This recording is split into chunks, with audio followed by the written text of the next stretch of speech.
उत्तर प्रदेश की राजनीति इस समय जिस दौर से गुजर रही है वह सामान्य सियासी चहल पहल वाला नहीं है, या वह अवस्था है जहां शोर से ज्यादा असर खामोशी का है। न बड़ी रैलियां हैं, न मंचों से ललकार, न दिल्ली के दिग्गजों का अचानक लखनऊ उतरना। लेकिन यही सन्नाटा दरअसल बड़े राजनीतिक भूचाल का संकेत बन गया है। इसकी वजह है मुख्यमंत्री योगी आदित्यनाथ का वह सख्त फैसला जिसके तहत प्रदेश में तब तक कोई राजनीतिक आयोजन नहीं होगा जब तक चल रहे अभियानों का जमीन पर निर्णायक अंजाम तक उसको पहुंचा नहीं दिया जाता। यह फैसला सिर्फ प्रशासनिक अनुशासन नहीं बल्कि राजनीतिक दिशा तय करने वाला संकेत है। योगी सरकार ने साफ कर दिया है कि अब प्रतीकात्मक राजनीति का समय खत्म हो चुका है। अब एजेंडा तय होगा, कार्यवाही से, नियत से और परिणाम से। कब सिर्फ प्रकरण को लेकर विपक्ष ने यह मान लिया था कि यही वह मुद्दा है, यही वह बिंदु है जिसे योगी सरकार को घेरा जाएगा। रणनीति तैयार थी, सदन से सड़क तक शोर मचाने की योजना थी, लेकिन सरकार ने यहां भी विपक्ष को चौंका दिया। जांच को ठंडे बस्ते में डालने के बजाय उसे और तेज किया गया। लगातार छापेमारी, नेटवर्क से जुड़े लोगों की गिरफ्तारी, मेडिकल स्टोरों पर कार्रवाई और सप्लाई चेन की जांच ने यह स्पष्ट कर दिया कि सरकार इस मामले को सिर्फ इमेज मैनेजमेंट तक सीमित नहीं रखेगी। यहीं से विपक्ष का नैरेटिव लड़खड़ाने लगा। जिस मुद्दे को सरकार के खिलाफ हथियार बनाया जाना था वही सरकार की सख्ती का उदाहरण बन गया। अवैध ड्रग माफिया के खिलाफ अभियान को लेकर डीजीपी राजीव कृष्णा ने लोक भवन में प्रेस वार्ता भी की। वार्ता के दौरान डीजीपी ने जानकारी देते हुए बताया कि एफएसडीए के साथ लगातार अभियान चलाया जा रहा है, जिसमें अब तक 128 एफआईआर दर्ज की जा चुकी हैं। सोनभद्र गाजियाबाद में कफ सिरप से भरा एक ट्रक पकड़ा गया है। डीजीपी ने बताया कि सोनभद्र, रांची, गाजियाबाद से इस मामले में गिरफ्तारियां हुई हैं। और डीजीपी ने यह भी बताया, मीडिया को जानकारी देते हुए कहा कि 5 प्रमुख स्टॉकिस्ट में से 3 गिरफ्तार हो चुके हैं।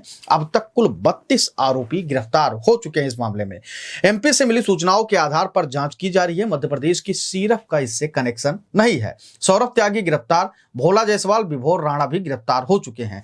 40 जिलों के थोक विक्रेताओं की जांच पड़ताल की जा रही है। और इसी बीच योगी आदित्यनाथ ने इस कप सिरप के बाद एक और सघन एक्शन ले लिया है। इस मुद्दे के अलावा इसी बीच योगी आदित्यनाथ ने दूसरा एक और अहम और कहीं ज्यादा संवेदनशील मोर्चा खोल दिया उत्तर प्रदेश में। स्पेशल इंटेंसिव रिवीजन यानी कि एसआईआर को लेकर 40 मिनट की एक बैठक की, लेकिन संदेश बेहद सख्त और एक फर्जी या अपात्र नाम वोटर लिस्ट में नहीं रहना चाहिए या वाक्य मुख्यमंत्री योगी आदित्यनाथ के। यही वह बिंदु है जिसने विपक्ष की बेचैनी को कई गुना बढ़ा दी है। समाजवादी पार्टी से 2027 चुनाव से जोड़कर देख रही है। अखिलेश यादव आरोप लगा रहे हैं कि करोड़ों मतदाताओं के मताधिकार छीने जा रहे हैं, जबकि आजाद समाज पार्टी इसे विशेष वर्गों को निशाना बनाए जाने की कार्यवाही तक बता दी है। सरकार का जवाब भी उतना ही स्पष्ट और शानदार है। जाति और धर्म नहीं, वैधता आधार है। जो इस प्रदेश का वैध नागरिक है उसका नाम सुरक्षित है, जो बाहरी है उसके लिए सख्ती तय है। योगी सरकार का अब तक का सबसे कड़ा संदेश अवैध घुसपैठियों को लेकर आ रहा है। रोहिंग्या और बांग्लादेशी घुसपैठियों के खिलाफ कार्यवाही को अब सिर्फ बयान से निकालकर नीति का रूप दिया गया है। 75 जिलों में हर मंडल स्तर पर डिटेंशन सेंटर की योजना इस बात का संकेत है कि यह मसला अस्थायी राजनीति लाभ के लिए नहीं बल्कि दीर्घकालीन शासन नीति का हिस्सा है। मुख्यमंत्री ने जनप्रतिनिधियों को खुली हिदायत दी है कि वह अपने जिलों में जिम्मेदारी लें और एक एक घुसपैठिए की पहचान कर कार्यवाही सुनिश्चित करें। यह पहली बार है जब इस मुद्दे पर सरकार ने पूरा प्रशासनिक ढांचा झोंक दिया है। लखनऊ नगर निगम का उदाहरण इस पूरे अभियान की गंभीरता को उजागर करता है। दस्तावेज सत्यापन के दौरान 500 से अधिक कर्मचारी अचानक नदारद हो गए। यह आंकड़ा सिर्फ राजधानी का है और यह भी कि सरकारी विभाग का। इससे अंदाजा लगाया जा सकता है कि प्रदेश के दूसरे हिस्सों में हालात कैसे होंगे। यहीं से यह सवाल और भी गहरा होता है कि योजनाओं, नौकरियों और संसाधनों का लाभ आखिर किन तक पहुंच रहा है। योगी सरकार को कानूनी मोर्चे पर भी संबल यानी कि बल मिल गया है। सुप्रीम कोर्ट की यह टिप्पणी आई है कि घुसपैठियों के लिए लाल कालीन नहीं बिछाया जा सकता है। सरकार की रुख को वैधता देती है यह बयान। यही वजह है कि इस बार योगी सरकार किसी तरह की नैरेटिव झिझक में नहीं दिख रही है। विपक्ष इसे ध्रुवीकरण की राजनीति बता रहा है, लेकिन सरकार का साफ तर्क है, यदि योजनाओं का पैसा अपात्र लोगों तक जा रहा है तो यह राजनीतिक मुद्दा नहीं, प्रशासनिक अपराध है। संसाधनों की सुरक्षा और वास्तविक यात्रियों की यानी कि जो पात्र हैं उनके अधिकारों को सुनिश्चित करना किसी भी सरकार की बुनियादी जिम्मेदारी है। अब इस पूरी खबर का निष्कर्ष क्या है तो वो भी आप आसान और सरल भाषा में जान लीजिए।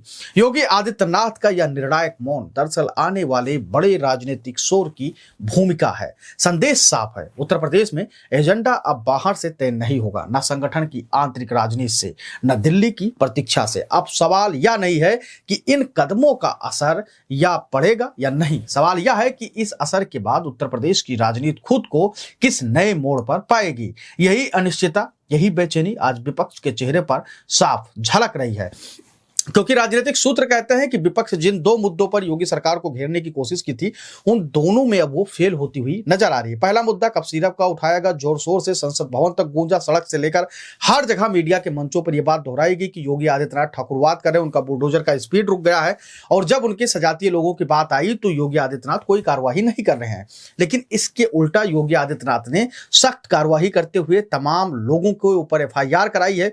सरकार ने साफ तौर पर प्रशासन को खुली छूट दी है कि इसमें जो लोग भी दोषी हैं उनके ऊपर सब पर सख्त कार्रवाई की जाए। और इसी में शायद 100 से ज्यादा FIR दर्ज हुई है, 32 से ज्यादा लोगों की गिरफ्तारी हुई है। लेकिन अब उस मुद्दे पर जब योगी सरकार को विपक्ष ने देखा कि वो पास हो रहे हैं, यानी कि उस पर कार्रवाई कर रहे हैं, तो फिर वो उस मुद्दे से मोड़कर वो SIR पर आ गए। और SIR के आड़ में कहा जाने लगा कि योगी सरकार जो है वो तमाम मुस्लिम मतदाताओं के अधिकारों का हनन कर रही है। अखिलेश यादव ने यहां तक कह दिया कि 3 करोड़ से अधिक मतदाताओं के नाम काटने के फिराक में है चुनाव आयोग। उसको लेकर योगी सरकार ने अब साफ तौर पर कह दिया है कि बीते 10 दिसंबर तक बीजेपी कोई बड़ा कार्यक्रम पार्टी बेस नहीं करेगी। और सभी जनप्रतिनिधियों को साफ तौर पर कह दिया है कि आप अपने जिले, अपने गांव, अपने कस्बे में जाइए और एक एक पात्र मतदाता का SIR फॉर्म भरवाइए, और अगर जो पात्र नहीं है उसको डिटेंशन सेंटर में भेजिए। आप अपनी राय देकर हमको जरूर बताइएगा और योगी आदित्यनाथ के इस सख्त एक्शन को लेकर बताइएगा, जैसे उन्होंने कप सिरप के मामले में लिया है, और दूसरी ओर SIR को लेकर उन्होंने जो ऐलान किया है कि किसी भी उपद्रवी, किसी भी घुसपैठियों को हम बख्शेंगे नहीं, वो जहां के रहने वाले उनको वहां पर भेज करेंगे, उनके ऊपर कानूनी कार्रवाई करेंगे। उसको लेकर आप क्या कुछ सोचते हैं, आप अपनी राय हमको जरूर दीजिएगा, क्योंकि आपकी राय बेहद महत्वपूर्ण होती है। धन्यवाद।